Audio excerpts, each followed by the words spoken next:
Assalamualaikum warahmatullahi wabarakatuh. Hai teman-teman, saya Uswatun Hasanah. Saya Rizka Amalia. Saya Sofiani.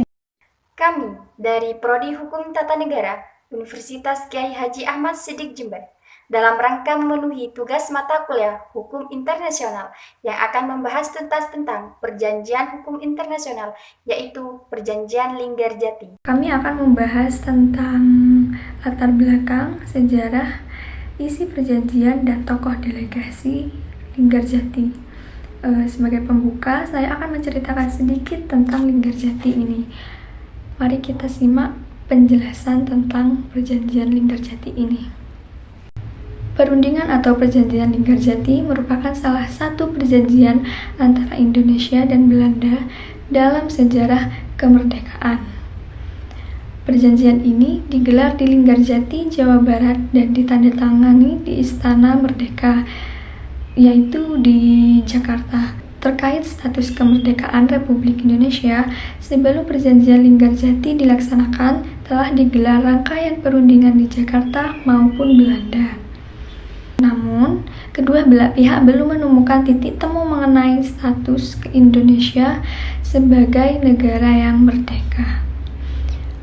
Sehingga akhirnya pada tanggal 11 sampai 13 November 1946 digelar pertemuan di Linggarjati, Jawa Barat.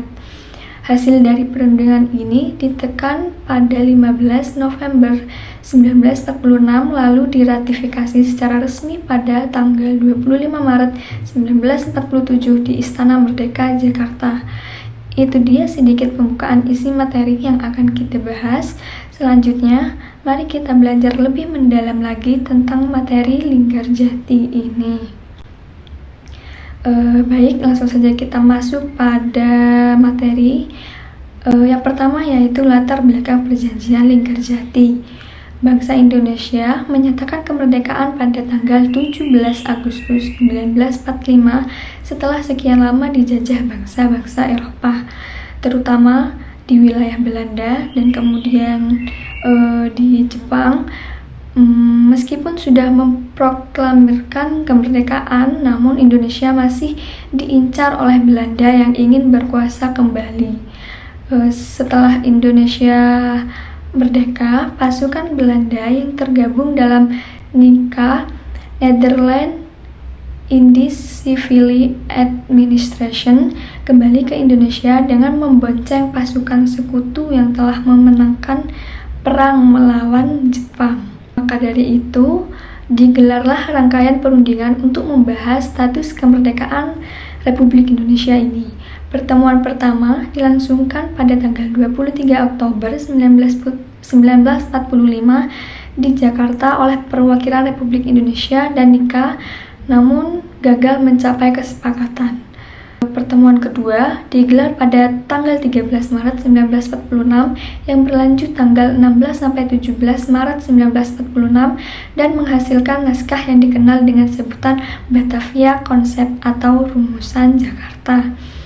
Naskah ini juga adalah naskah nota kesepakaman untuk menginjak fase perundingan berikutnya. Delegasi Belanda dalam pertemuan ini adalah Perdana Menteri dari Profesor Dr. Insinyur Wesermanhoen, sedangkan wakil Indonesia dipimpin oleh Sultan Syahrir dari pihak Inggris atau sekutu, bertindak sebagai penengah yang diwakili oleh Sir Archibald Charter atau Lord Inverchapel Nasution dalam bukunya yaitu buku Sekitar Perang Kemerdekaan Periode Linggarjati 1994, mengungkapkan bahwa perjanjian tersebut telah disepakati melalui rumusan naskah persetujuan pendahuluan yang ditandatangani oleh Sultan Syahrir dan Hubertus van Mook, yaitu Gubernur Jenderal Hindia Belanda terakhir, pada tanggal 30 Maret 1946. Mungkin itu saja dari saya, penjelasan sedikit tentang latar belakang Perjanjian Linggarjati, dan selanjutnya akan disampaikan atau dilanjutkan oleh teman saya. Dadah. Di sini saya sebagai pemateri kedua akan melanjutkan tentang kronologi sejarah perundingan di Linggarjati, yang mana kronologi awal yaitu terkait tindak lanjut atas beberapa pertemuan awal yang dihelat atau diadakan di Forum Hoge Valuwe Belanda pada tanggal 24 April 1946 yang membahas tentang persoalan status kenegaraan, kemerdekaan, dan juga wilayah yang ada di Indonesia. Akan tetapi, pemerintah kerajaan Belanda yang tidak setuju dan menawarkan opsi atau pilihan bahwa Indonesia akan menjadi negara bawahan dalam persemakmuran Belanda, yang mana Sultan Syahrir yang saat itu menjabat sebagai wakil delegasi Indonesia menolak dengan mentah-mentah dikarenakan Indonesia menginginkan kedaulatan yang penuh. Perundingan kembali dilanjutkan pada sekitar tanggal 7 Oktober 1946 dengan tujuan untuk mengurangi persoalan demi persoalan. Delegasi Indonesia dalam forum ini adalah yang pertama Sultan Syahrir, yang kedua A.K. Ghani, yang ketiga Amir Syarifuddin, yang ketiga Susanto Tiraprojo, terus yang selanjutnya Muhammad Rum, dan yang terakhir Ali Bodirajo. Sementara dari pihak Belanda diwakili oleh Profesor Dr. Insinyur W. Soehermahon dan Inggris sebagai penengah yang diwakili oleh Lord Killeran pada tanggal 14 Oktober 1946 yang sudah disepakati bahwa akan dilakukan pembicaraan lebih lanjut mengenai pengakuan Indonesia dari pihak Belanda. Waktu yang disepakati untuk pertemuan tersebut atau pertemuan penting itu sekitar dari tanggal 12 November 1946 yang diadakan di Linggarjati, Kuningan di Jawa Barat. Baik, untuk materi selanjutnya yaitu tentang isi perjanjian Linggarjati, yang mana perundingan Linggarjati dilangsungkan kurang lebih selama 3 hari, dimulai dari tanggal 12 November 1946 sampai dengan tanggal 15 November 1946 yang membuahkan kesepakatan bersama. A.B. Lavian melalui buku menelusuri jalur Linggarjati diplomasi dalam perspektif sejarah 1992 memaparkan bahwasannya perjanjian tersebut disepakati pada rapat penutup jam 13.30. Adapun isi dari perjanjian Linggarjati tersebut yaitu yang pertama, Belanda mengakui secara de facto Republik Indonesia dengan wilayah kekuasaan yang meliputi Sumatera, Jawa, dan Madura. Yang kedua, Belanda sudah harus meninggalkan daerah de facto paling lambat sekitar tanggal 1 Januari 1949. Yang ketiga, Republik Indonesia dan Belanda akan bekerja sama dalam membentuk negara Indonesia Serikat dengan nama Republik Indonesia Serikat atau RIS atau RIS, yang salah satu negara bagiannya adalah Republik Indonesia. Terus yang keempat, RIS dan Belanda akan membentuk Uni Indonesia Belanda dengan Ratu Belanda selaku ketuanya.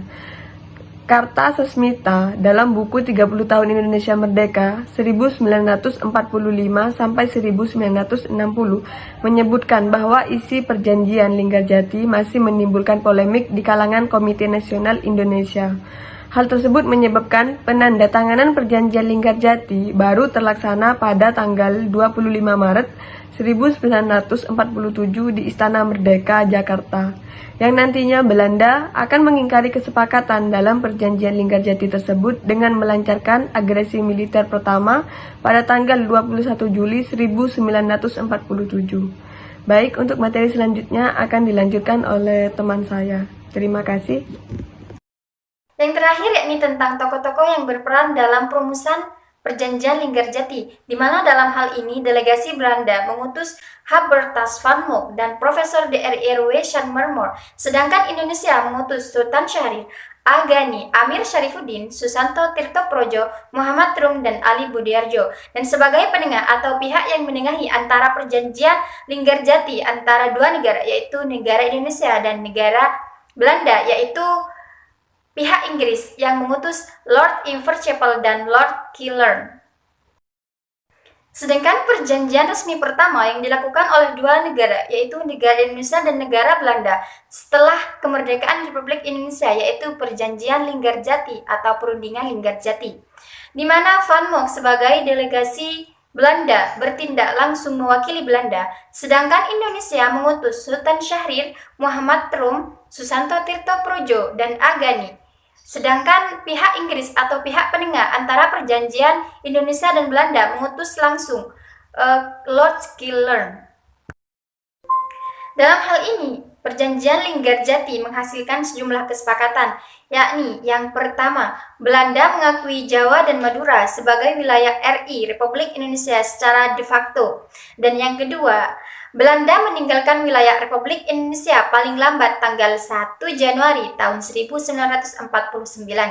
Dan yang ketiga yakni Belanda dan Indonesia bersepakat untuk membentuk negara RIS atau Republik Indonesia Serikat. Sedangkan yang keempat atau yang terakhir yakni RIS Republik Indonesia Serikat menjadi negara persemakmuran di bawah naungan negeri Belanda. Dalam hal isi kesepakatan perjanjian Linggarjati, dalam hal ini tentu saja merugikan pihak Indonesia, di mana pada akhirnya nanti Indonesia akan tetap menjadi bawahan dari negara Belanda. Sempat terjadi percekcokan atau pro kontra antara Indonesia dan Belanda tentang isi perjanjian Linggarjati. Namun, para petinggi pemerintah Republik Indonesia kala itu terpaksa sepakat karena sebagaimana jalan damai adalah pilihan utama, serta angkatan perang yang dimiliki Indonesia belum cukup kuat.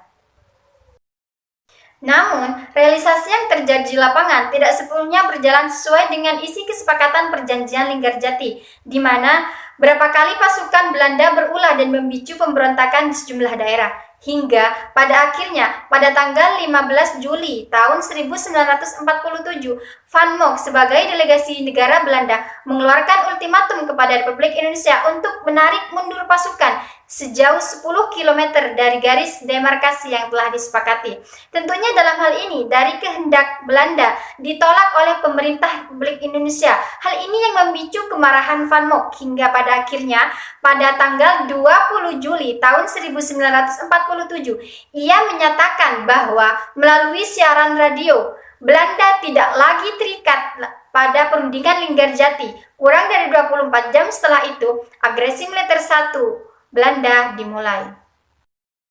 Dari penjelasan di atas, dapat kami simpulkan tentang perjanjian Linggarjati adalah perjanjian yang terjadi antara dua negara, yaitu negara Indonesia dan negara Belanda, di mana hal ini terjadi pada tanggal 15 November tahun 1946 yang dilaksanakan di Linggarjati, Jawa Barat, dalam rangka memperkuat status kemerdekaan Republik Indonesia. Mungkin hanya ini yang bisa kami sampaikan, semoga bermanfaat untuk teman-teman semua. Assalamualaikum warahmatullahi wabarakatuh.